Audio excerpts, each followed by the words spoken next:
여러분, 말년이 불행할 사람의 얼굴에는 무조건 이것이 생깁니다. 혹시 여러분의 얼굴에는 이것이 있나 꼭 한번 살펴보시고, 만일 그러시다면 이것만은 꼭 지우시도록 하세요. 여러분 안녕하세요, 이정민입니다. 여러분, 우리 상학에서는 이런 말을 합니다. 얼굴은 형상을 보는 것이 아니라 심상을 보는 것이다. 이는 그 사람의 마음이 모두 얼굴에 드러나기 때문이다 라고 말입니다. 아마 여러분들도 에이, 저 사람은 욕심이 많은 사람이야, 에이, 저 사람은 속이 아주 좁을 것 같아 라고 말들 많이 하시죠. 맞습니다. 이렇게 여러분들도 그 사람의 얼굴을 통해 그 사람의 마음을, 그 사람의 심상을 쉽게 짐작할 수 있다는 거예요. 물론 상학에서는 여기에 빛과 변화를 대입하기도 하지만, 실제로 이거보다 훨씬 중요한 것이 바로 이제 알려드릴 것들입니다. 첫 번째로, 오간이 바라고 있는지를 꼭 알아야 합니다. 여러분, 오간은 눈, 코, 귀, 신체, 혀, 즉 입을 말합니다. 네, 눈이 맑고 밝으면 좋은 사람이고, 또 눈에 흰자가 많으면 악한 사람이며, 눈동자가 정면으로 향해 있으면 바른 사람이며 주관이 강한 사람이고, 이 눈동자가 아래 위로 치켜지는 경우가 많으면 그 사람은 피해야 할 사람이라는 것이죠. 그리고 코는 변화가 없는 곳이라 탁하면 좋지 않고 또 부드러우면 좋지 않다고 하고 있으며, 귀는 붉은 선홍색이 드러나면 좋으며 주름지고 탄력이 없으면 명이 길지 않다라고 말하고 있으며, 신체는 굽지 않고 좌우대칭이 되어 펴져 있으면 좋다고 하고 있으며, 또한 입은 성냄이 없고 부드러우면 자신의 운을 다 누린다고 말하고 있습니다. 네, 도끼가 있는 눈, 독서를 내는 입, 오만과 독선이 강한 얼굴, 그리고 불안과 초조함을 드러내는 채상을 불행을 얻을 관상이라고 말을 하고 있다는 것이죠. 여러분, 항상 웃으며 사세요. 누구라도 절대 웃으며 나쁜 소리를 할 수 없고 또 웃으면서 악한 행동을 하지 못합니다. 네, 이런 사람이 있다면 그 사람은 정신병자겠죠. 맞습니다. 말년운이 부족한 사람의 얼굴에서는, 입에서는, 또 눈에서는 방금 말씀드린 이 웃음이 절대로 없다는 것이죠. 두 번째로, 여러분, 주름은 운명과의 관계가 크게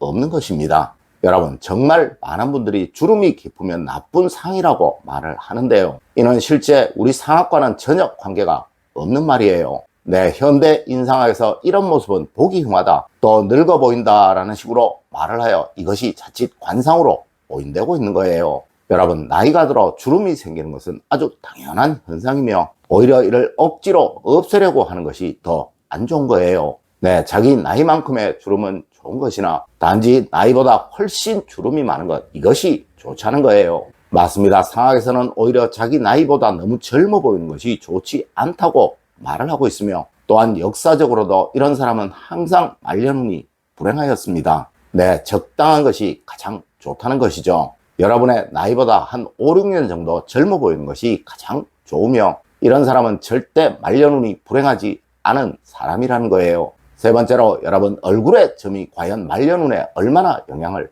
줄까요? 여러분, 역사적으로 말년이 행복했던, 번영되었던 사람들 중에 얼굴에 점이 많았던 사람들이 정말 많으며, 또한 얼굴에 점이 없었던 사람 역시도 굉장히 많았습니다. 물론 현재도 세계 최고의 부자라고 일컬어지고 있는 빌 게이츠, 또 워렌 버핏 같은 사람은 얼굴에 점이 굉장히 많으며, 또 돌아가신 후에도 대우받고 있는 지미 카터 같은 사람은 얼굴이 점투성이입니다. 네, 다만 흉하지만 않으면 되는 거예요. 간혹 제게도 선생님, 얼굴에 점 빼는 것이 좋을까요? 라고 묻는 분들 참 많으신데요, 여러분, 이 점으로 인해 스트레스를 받으신다면 그 점은 빼는 것이 좋고 별 문제가 없다면 그냥 두셔도 되는 거예요. 네, 다만 입 주변에 있는 점은 정말 웬만하면 빼시는 것이 좋다는 것이죠. 맞습니다. 이를 아사점이라고 하여 말년이 불행해질 점이라고 하기에 그러한 것입니다. 네 번째로, 등이 굽은 사람, 체형이 휜 사람입니다.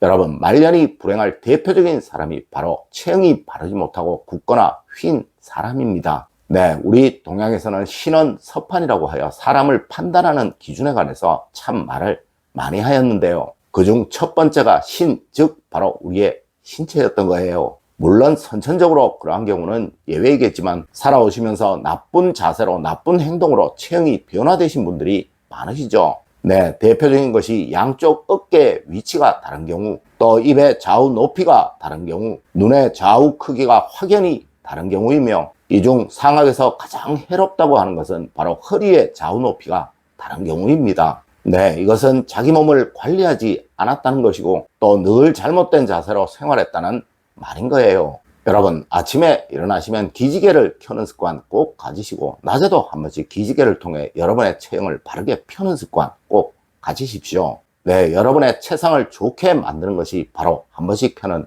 기지개입니다. 네 번째로, 여러분 말년이 불행할 사람에게서는 반드시 이것이 있습니다. 여러분, 상학에서는 이런 말을 합니다. 인간에게는 누구나 체형이 있으며 이 체형을 통해 귀인이 다가오기도 하고 또 악인이 다가오기도 한다고 말입니다. 네, 여러분이 누군가에게 호감을 가지는 것은 물론 눈에 의해서이며 입에 의해서이지만 실제로 상당 부분은 그 사람의 체형에 의해서 그렇게 된다는 것이며 이는 비호감, 즉 불쾌함 역시 그러하다는 것입니다. 맞습니다. 체형이 좋은 사람은 늘 타인들에게 대우받으며 사랑받으며 살게 되는 거예요. 여러분, 우리 이런 말 한 번씩 하죠. 늙으면 몸에서 냄새가 난다고 말입니다. 그리고 또 이런 말도 하죠. 호랩이 냄새난다 라는 말입니다. 네, 상대에게 절대 불쾌한 냄새가 느껴지도록 만들지 마세요. 이는 여러분이 얼마나 자주 씻느냐에 의해 결정이 되는 거예요. 맞습니다. 말년이 불행할 사람 첫 번째는 바로 체형이 아주 불쾌한 사람입니다.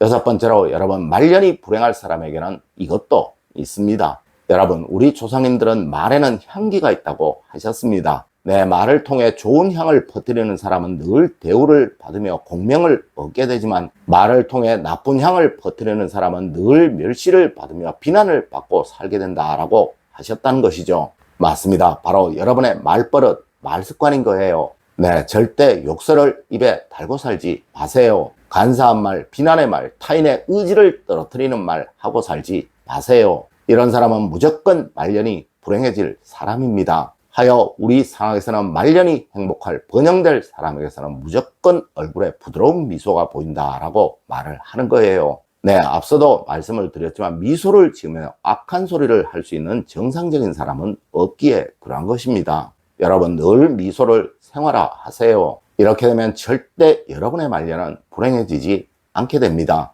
일곱 번째로, 말년이 가난할 사람은 이것을 보면 무조건 알 수 있습니다. 여러분, 상학에서는 눈썹이 고르고 힘이 있으면 부귀가 따른다고 하였고 또 귀가 붉고 선선하면 행복이 따른다고 하였으며 그리고 이마가 밝고 빛이 나면 명예가 따른다고 하였으며 또한 입이 선하면 인복이 따른다고 하였습니다. 물론 이와 반대라면 해당호는 없어지는 것이겠죠. 맞습니다. 항상 눈썹을 그리실 때 초미, 즉 눈썹의 앞부분을 조금 진하게 해보세요. 분명 재물복이 늘 따르게 될 것입니다. 그리고 시간이 되실 때마다 귀를 만져주시고 귀를 부드럽게 마사지를 해줘 보세요. 분명 선홍빛이 감돌게 될 것이고 또 귀가 아주 부드러워지게 될 것입니다. 네, 현대 의학에서도 귀가 뻣뻣하고 귀를 접어 통증을 심하게 느끼게 되면 그 사람은 스트레스가 아주 많고 또 걱정이나 고민이 아주 많은 사람이라고 말을 합니다. 그리고 여러분, 가장 중요한 것, 입이 선하다는 것은 늘 좋은 말, 늘 상대를 인정해 주려는 말만 하시려고 노력을 하는 거예요. 네, 이렇게 되시면 절대 여러분의 말년은 불행해지지 않게 됩니다. 오늘 제가 알려드린 이야기 여러분들 꼭 명심하시길 부탁드리며 오늘의 이야기를 마치도록 하겠습니다. 늘 올바른 흥과 올바른 지식을 여러분들께 전하도록 노력하겠습니다. 여러분 긴 시간 감사드립니다. 감사합니다.